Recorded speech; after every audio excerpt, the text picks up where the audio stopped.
Now we have dry setups for every single track in F126. I thought I'd create this video bringing together all of these setups for all tracks.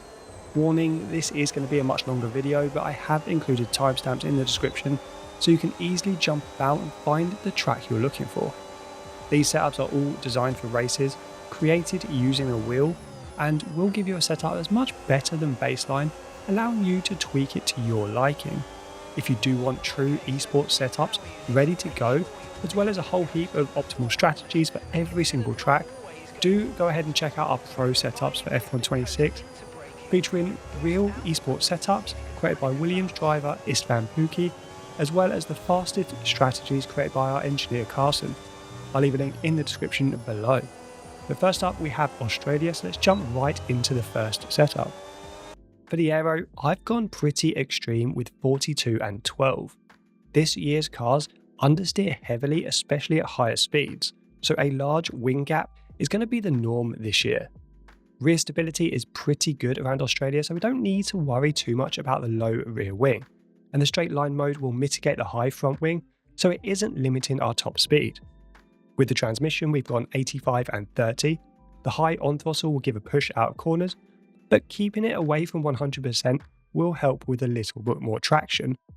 For the geometry, I've gone all the way left, which carries on being the norm from 2025. The suspension is equally as aggressive as the aero. Go with 39, 3, 3 and 11 on your suspension and ARB. This will help the car feel agile throughout a lap. And for the ride height, a bit of rake is good this year as it's going to help with rotation, so go with 20 and 45. Then for the brakes, a slightly more forward bias this year will help prevent the rears locking, as it's a little bit more common with these 2026 cars. Go with 56% and then 100% brake pressure. Finally, the tyres, setting these to almost max at the front and almost min at the rear. This is going to help keep the front of the car responsive while mitigating traction loss at the rear. I've gone with a setup of 41 and 26 for the aero. This large offset provides a really nice amount of rotation, mitigating a lot of the understeer found in the default setups. Despite being pretty high, you shouldn't suffer too much with top speed during a race thanks to the straight line mode, but if you do want something a little bit slicker, you can lower these by sort of 5-10 points, but try to keep that aero gap the same. For the differential, go with 90% on throttle and 30% off. So far this has pretty much been my starting point for most setups due to its really good mix of rotation and push out of corners. Then go all left on the geometry. And for the suspension, I've gone with an aggressive 40, 4, 2 and 10. Setting the suspension and front ARBs to 1 and 1 like a time trial setup would just lacked a little bit of stability for me, so bumping these up ever so slightly helped a little bit, especially through those longer corners. For the ride height, go with 21 and 43, which has a nice amount of rake without being too overly aggressive. For the brake bias, I've gone with 57%, which really helps mitigate some of that rear lock-in, which I often found when braking late into turn 6 and 11. Finally, set the front pressures high at 28 psi and the rears at a mid-level 23 psi. Starting with the aero, I've gone 39 at the front and just 22 at the rear. Following this trend of large aero gaps, this one promotes the front of the car to dive into medium speed corners easier. Think about the S's, Spoon Curve and the two Degners. For the transmission, thanks to the distinct lack of traction events, 100% on throttle is the way to go. Just watch the rear lighting up too much on the exit of the slow hairpin and even the final chicane. Then go 40% off throttle, which is a little higher, but promotes rear stability on corner entry, which is pretty crucial here. As usual, go all the way left on the geometry, then go for 40 and 15 on the suspension, 1 and 8 on the ARBs, and 20 and 45 on the ride height. This approach makes the car feel light on its toes with high rake and stiff front suspension. It allows it to shift weight nicely while not understeering into the nether realm. With the brakes, a bias of 55% is ideal. You can bump it up by 1% on the entry to the hairpin and final chicane for a little extra punch and stability. Finally, for the tyres, 27.8 psi at the front and 22.9 at the rears feels pretty good. And that rounds out a really nice setup for a really enjoyable track. I've gone with 39 and 30 on the wings, and this is one of the smaller wing gaps I've run so far. It helps with both stability and traction at the rear. There is still enough rotation in the setup to mitigate the inherent 2026 understeer though. For the transmission, going 90% on throttle, 50% off. I veered away from 100% on throttle to help a little more with traction, and you can even reduce this a little further if you're consistently lighting up the rear tyres. The high off-throttle diff does limit some rotation into corners, but greatly helps with stability through the heavy braking zones. Again, go all the way left on the geometry. Then for the suspension, a setup of 39 and 5, 8 and 12, and 20 and 44 is my route. This is much more neutral than many esports approaches and really calms the car down, especially on the way into corners. For the brake bias, 56% is good, again for stability and assurance into those heavy braking zones. Just watch for a little bit of front lock-in into the tricky turn 10. For the tyres, go at 25 psi in the front, which is fairly neutral, then all the way down to 20.5 psi in the rears. Again, this helps mitigate heat build-up and aids with the traction. For the front wing, I've opted for 31 and just 10 at the rear, which is a pretty huge wing gap.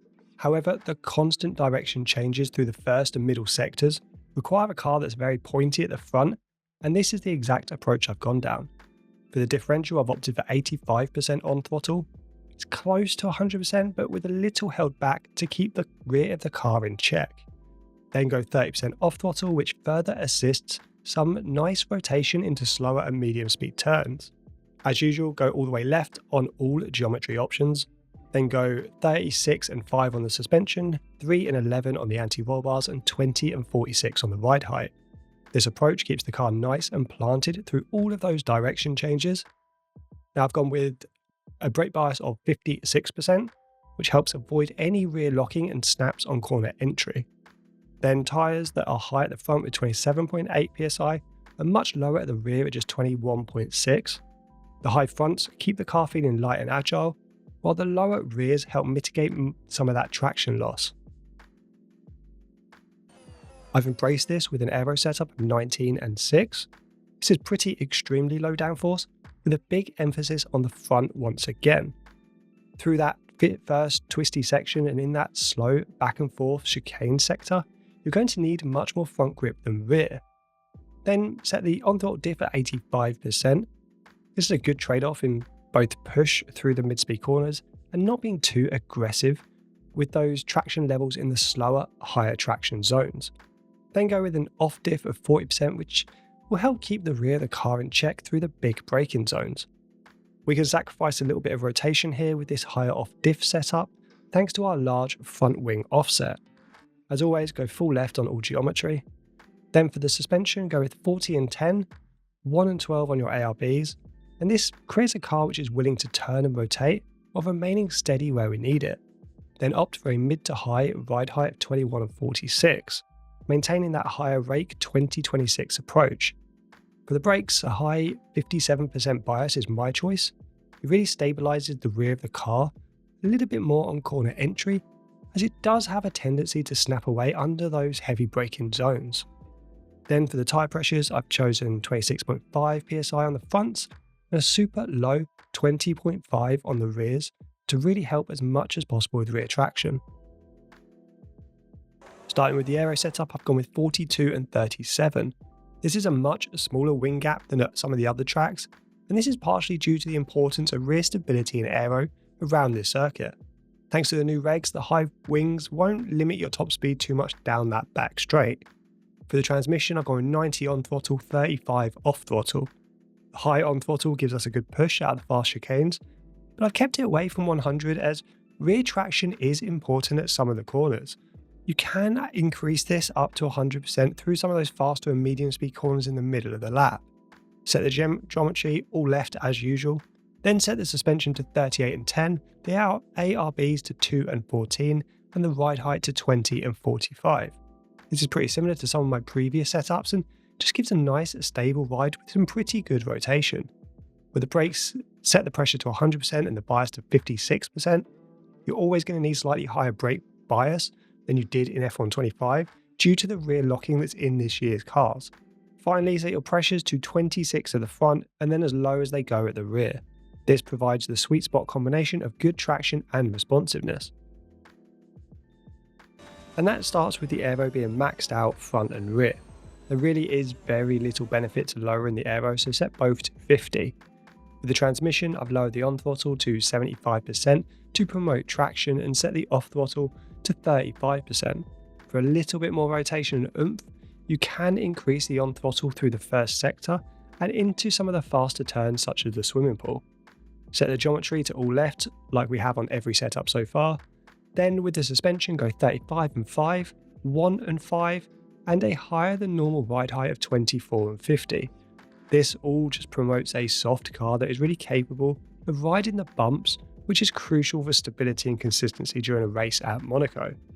Now rear lock-in is a real problem here, so go with either 55 or even 56% on the brake bias, and just watch how much pressure you apply during braking, always easing off as you get closer to the apex. You can lower the pressure down a couple of points if you are really struggling with too much rear lock-in. For the tyres, we want soft, low pressures, again for both good traction and overall stability over bumps. Opt for 24.4 on both front and as low as they can go on the rears. With the aero, I've gone relatively high and with a decent wing gap. Opt for 40 at the front and 28 at the rear. You can set these higher for a slightly more aggressive qualifying lap, all the way up to say 45 at the front and even 33 at the rear if you've got parc fermé turned off. Ensuring you keep the wing gap relatively high though is always the right move to promote good rotation into the faster corners. Tyre wear is huge around Spain, so starting with the transmission, we're taking steps to limit it. Go with just 80% on throttle and 35% off. I've lowered the on throttle to avoid wheel spin and help with traction somewhat through some of the corners such as turns 4, 5, 7 and 10. Then always go full left on the geometry and set the suspension to 41 and 10, the anti-roll bars to 1 and 13 and the ride height to 23 and 46. The rear suspension and ARB being set to 10 and 13 really helps with rotation without increasing the wings too much. With the brakes, go 56% bias and 100% pressure. You shouldn't encounter too much instability under braking with this approach. Now for the tyres, I've lowered both front and rear in a bid to avoid too much temperature build-up. I've gone with 23.8 on the fronts and 20.5 on the rears. If you do feel you aren't getting any real oversteer, you can increase the rear pressures by 1 psi or so, which will just reduce the rolling resistance and boost your top speed a little bit. Now start with the aero at 40 and 20. This is a nice wing gap which allows for a lot of rotation, but as I just mentioned, you could even push the front wing up further to 50 if you do want a bit more rotation. And don't worry about the height front wing, as straight line mode strips all of this aero away, so it doesn't really affect your top speed too much. Go with 80% on throttle and 35% off. This produces a really stable car during the heavy traction moments such as out of turns 3 and 4. Again, if you're feeling confident, you can boost this up to 90%. As always, go full left on the geometry. Then for the suspension, opt for 38 and 8, and then 2 and 12 on the ARBs. Then go for 21 and 46 on your ride height. This is a pretty stable approach, but feel free to increase the rear suspension and rear anti-roll bar if you do want a little bit more rotation. You can go pretty close to 21 with the rear ARB before things actually start getting too sketchy. Go with a brake bias of 57% and 100% pressure. Then on the tyres, opt for 25.5 on the fronts and 21.5 on the rears. This is a good trade-off between traction out of those slower corners and some decent front end bite. Go with 40 and 25 here. This produces a very stable setup despite the relatively large 15-point wing gap. If you want a little bit more rotation, start lowering the rear wing rather than touching the front. You can go down to 15 at the rear while keeping the front at 40 if you want a really super agile car. Silverstone is incredibly fast, so a 100% on throttle diff is perfect without too much worry about oversteer. Then go 30% off throttle, which helps you get the car rotated. Left on all the geometry as per normal. And then with the suspension, go with 41 and 10 and 1 and 8 and a ride height of 21 and 45. This is super stable, but feel free to bump the rear anti-roll bar as your first option for adding a little bit more rotation. You can't go as aggressive as you could at Austria, but raising it up to say 12 or 15 even will help with rotation before things get too slippery. I've opted for a brake bias of 58% here, which is crazy high, but it will really help reduce that snap oversteer under braking, which can actually happen at a few places around Silverstone. Then go 100% pressure. For the tyres, high front pressures of 27 psi will aid with bite during that initial turn-in, which is really helpful through the direction changes of Maggots, Beckett's and Chapel. Then go with a low 21 psi on the rears, slightly higher than minimum, but good for temperature management. For the aero, I've opted for 20 and 5. This provides enough downforce through the twistier sections and high-speed corners such as Raidillon and Pouhon. For the transmission, I've gone with 100% on throttle, which provides excellent push through all of those faster corners, and then 35% off throttle. With the geometry, go all left once again. For the suspension, I've opted for 40 at the front, 5 at the rear, and then 1 and 15 on the anti-roll bars, and 23 and 48 on the ride height. The higher ride height is kind of required as you're going to be hitting some curbs, and the track itself is a little bit bumpy in places. The ARB setup is pretty aggressive and will just help promote rotation. For the brakes, go 57% bias to eliminate any rear lock-in and 100% pressure. Then for the tyres, go 24 psi on the front and 20.5 on the rear, which is going to help with grip and traction. The aero setup reflects this with a 50 and 48 approach. Max in the front is crucial for getting the car rotated and turned in, and I've lowered the rear slightly to just help a little bit with that rotation. Running 50-50 here it didn't really work, so it promotes too much understeer. Go with 80% on throttle to help with a little more rear grip and traction out of some of those slower, trickier corners like that chicane, and 45% off throttle for some more rear stability. Go all left on the geometry once again, then go for suspension setup at 38 and 8, ARBs of 3 and 12, and a ride height of 22 and 45. This combination balances between being soft enough and high enough for those large curbs, while maintaining some bite thanks to the high rear anti-roll bar. I've also added a little bit front anti-roll bar for stability, which alternatively you could run at 1 with a slightly lower ARB at the back. Then with the bias, go 57% to reduce any rear lock-in and 100% pressure. With the pressures, we can go higher here, as tyre wear isn't as critical. Opt for 26 front PSI and 20.5 PSI at the rear. I've kept the rear PSI low to help with rear traction a little bit. Go with 48 on the front wing and 40 on the rear. This mid-size to kind of small wing gap allows for some rotation, while ultimately maintaining rear stability, which is so crucial. Go 90% on throttle and 35% off throttle. This is a fairly universal approach and roughly where we've ended up at most tracks. For the geometry, go all left once again. Then with the suspension, things are a little bit different. I've gone 39 at the front, which is pretty standard, and then a really quite high 20 for the rear suspension. I've opted for 5 front ARB and 16 on the rear. This is all a little bit on the extreme side with the rear suspension and ARB, and it is required to prevent the car understeering everywhere. This approach is more beneficial compared to lowering the rear wing, as a larger wing gap is just going to promote too much instability at the rear through those faster, high downforce corners. Then opt for 22 and 47 on the ride height. With the brakes, go 57% bias, 100% pressure.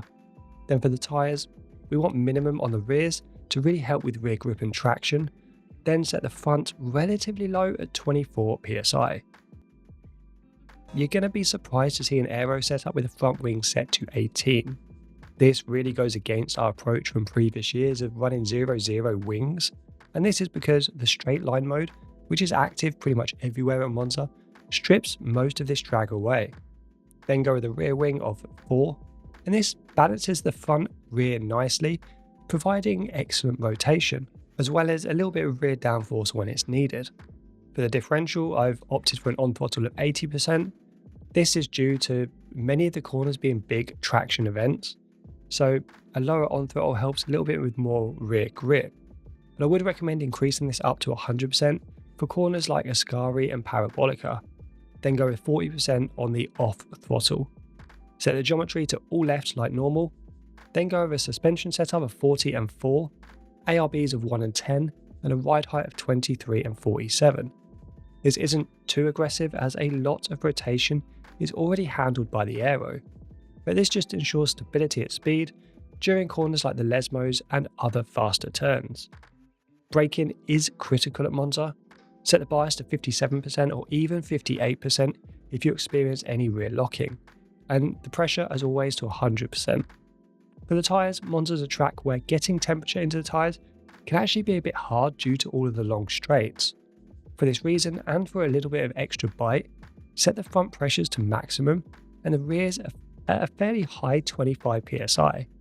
The high pressures are going to help with top speed by reducing rolling resistance.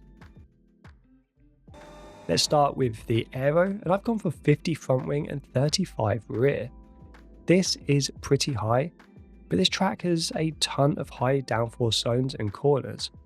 The wing gap of 15 is relatively average for F126 and really works for stability out of the faster turns. With the transmission, go 80 and 35. This is going to aid with traction, which is critical in a few places. Set the geometry all the way left as normal.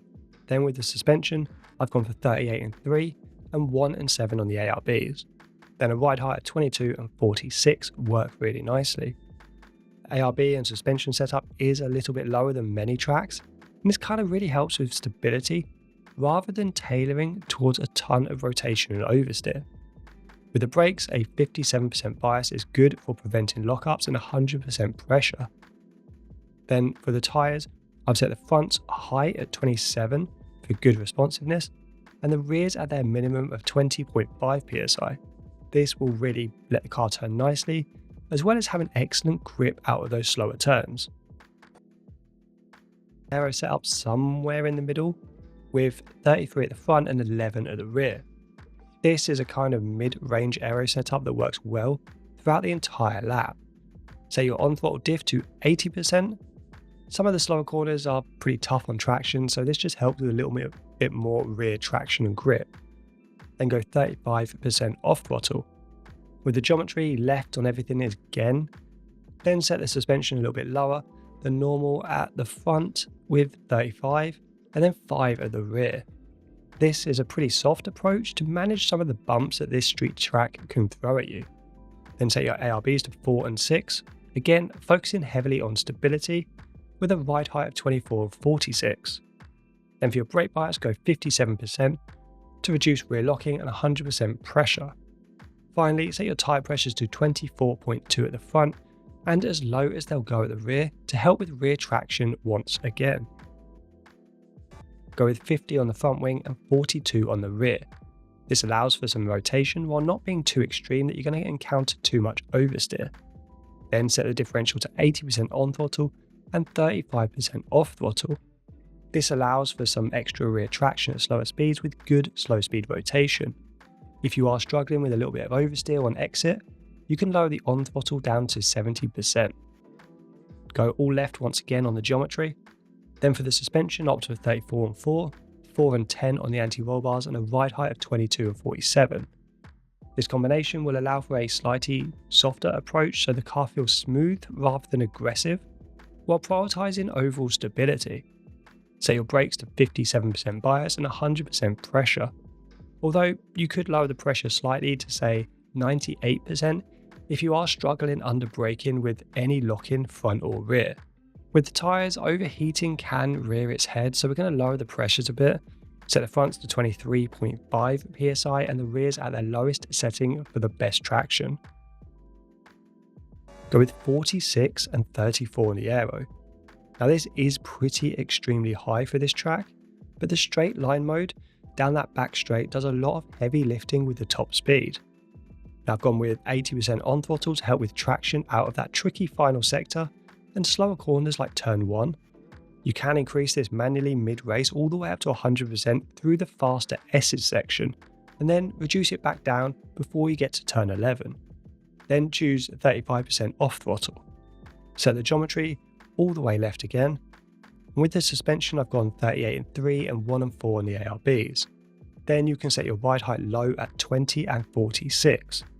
This is a little softer and less aggressive and helps more with overall stability and holding back a little bit of extra over rotation, which we don't really want. Set the brakes to 57% bias and 100% pressure, and then also remember to ease off your brakes as you get deeper into a braking zone to prevent the rear of the car locking up. Then go 26 psi at the front and 20.5 on the rears. This will make your car really willing to turn with the high front pressures while maintaining good rear traction.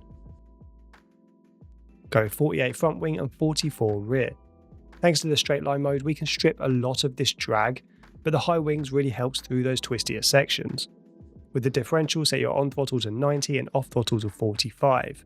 I've lowered the on throttle down from 100 due to those traction zones out of the slower corners, but feel free to push it up to 100% if you are feeling confident.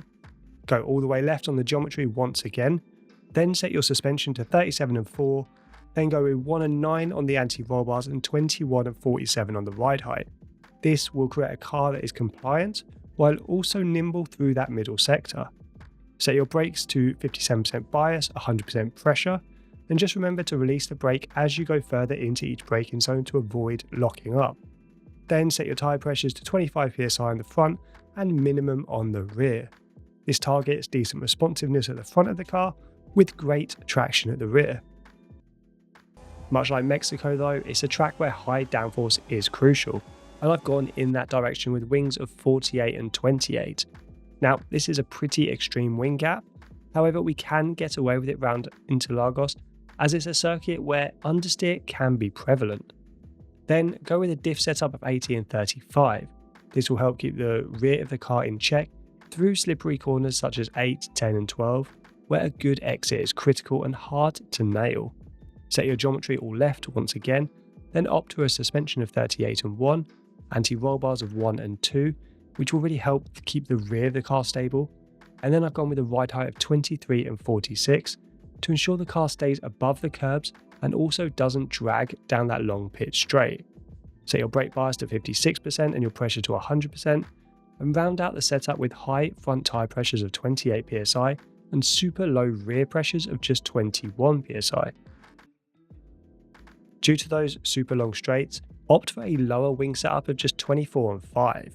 Ensuring your car is low drag is really important to be competitive down those super long straights, but I do want some rear wing to help the car stay planted on the track. Then go 80 on throttle, 40 off throttle. The low on throttle is there to help with traction out of those slower corners such as turns 1 and 9. Then set your geometry all left once again, and go with a soft suspension setup of just 33 front and 3 at the rear, and then a really low anti-roll bar setup of 1 and 2. This all helps minimize oversteer and just keeps your car stable. With this being a street track, we do want a higher ride height, so go with 23 and 47. Now braking is tough around Vegas, so go with 57% on the bias to prevent any rear locking into those heavy braking zones, and as always set the pressure to 100%. Finally, go 26 psi on your front tyre pressures and a medium rear pressure of 23 psi. This all helps with rolling resistance, as well as generating heat which can easily be lost down those long straights. Starting with the aero, go 48 and 32 on the wings. This high downforce approach and reasonably large wing gap will ensure your car is sticky around this technical circuit. Set your differential to 100% on throttle and 40% off throttle. This will give your car a nice push through those longer corners, and traction really isn't too much of an issue at Qatar, so we can run that on throttle high. Set your geometry all left once again, and your suspension to an uncharacteristically high 38 and 30. The high rear suspension will help the car rotate better without having to open up the wing gap even further and worry about affecting our stability. Then set your anti-roll bars to 2 and 8 and your ride height to 21 and 47. This is slightly more rake than many of our car setups and once again is designed to promote rotation. Opt for 56% bias and 100% pressure. There really aren't too many big braking zones, so we can run the bias one click lower than normal. Then set your pressures to 28.5 psi at the front and 21.5 at the rear. We do just have to watch the front tyre temperatures as those long corners can punish the car throughout a race. For the wings, go 46 and 28. This is higher downforce than previous years, and is made possible thanks to straight line mode. As a general rule of thumb, all tracks in the 2026 DLC do require higher aero than they did in F1 25, and Abu Dhabi is no exception. Then, as mentioned, we can focus less on traction, so go with 90% on throttle and 35% off throttle for your differential. Set your geometry to left for everything, and your suspension to 39 and 8, your anti-roll bars to 1 and 6, and your ride height to 22 and 46. I've gone with 56% brake bias and 100% pressure, again for stability. And round out this setup with tyre pressures of 28 psi at the front and just 21 psi at the rear. Starting with the aero, I've gone high like I have at so many tracks this year. Despite Imola being pretty high speed, this year I've still gone for 47 at the front and 37 at the rear.